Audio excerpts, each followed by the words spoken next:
Today, I would like to start with some good news about type 2 diabetes and insulin resistance. The good news is that type 2 diabetes can be reversed or put into remission, especially if you start early. Hi, I'm Dr. Maria Conley.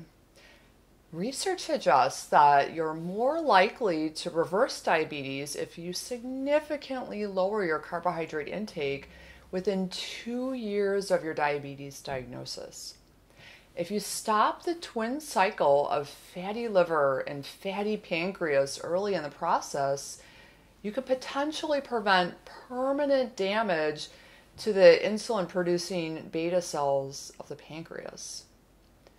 We don't say that type 2 diabetes is cured because it can always return if you start eating a high carbohydrate diet again.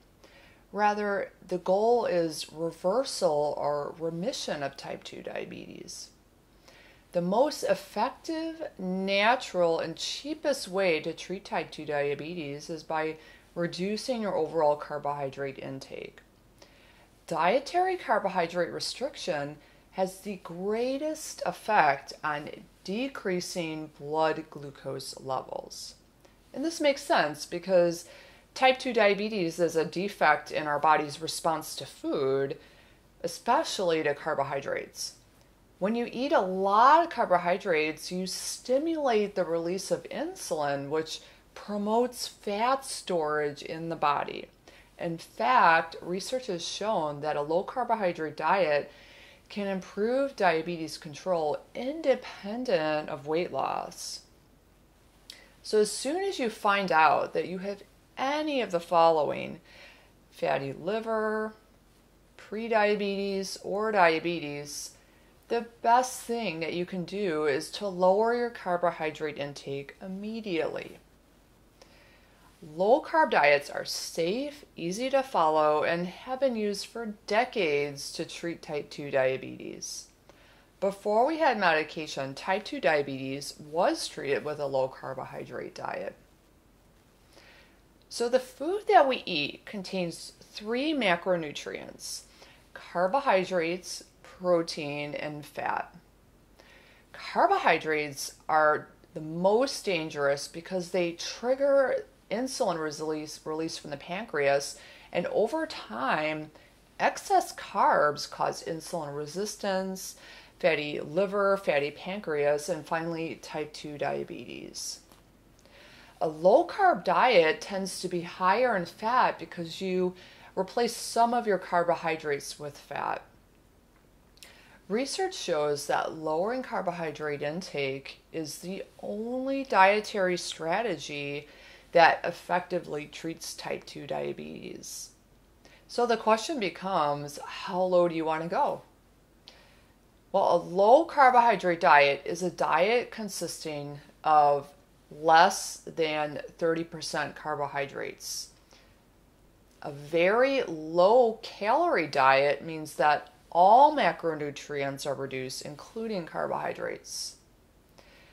These type of diets tend to have less than 10% carbohydrates daily. Another option would be intermittent fasting.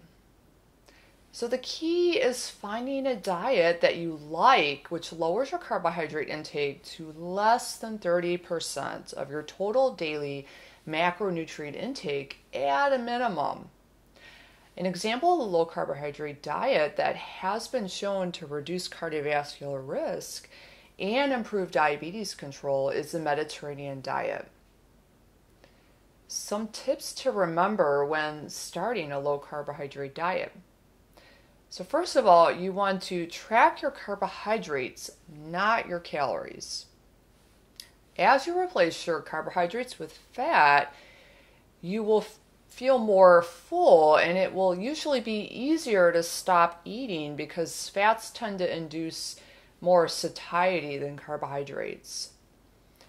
Another thing would be to use apps such as MyFitnessPal, among others, to track carbohydrates more efficiently. So this can eliminate the need to manually type in every food that you eat.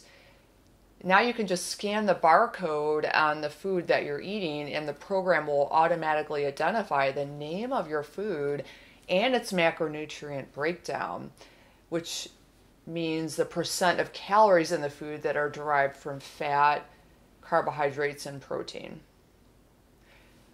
And third, after you have removed the obvious offenders, so drinks with calories, sweets, processed foods, you want to focus on adding healthy foods such as fruits and vegetables.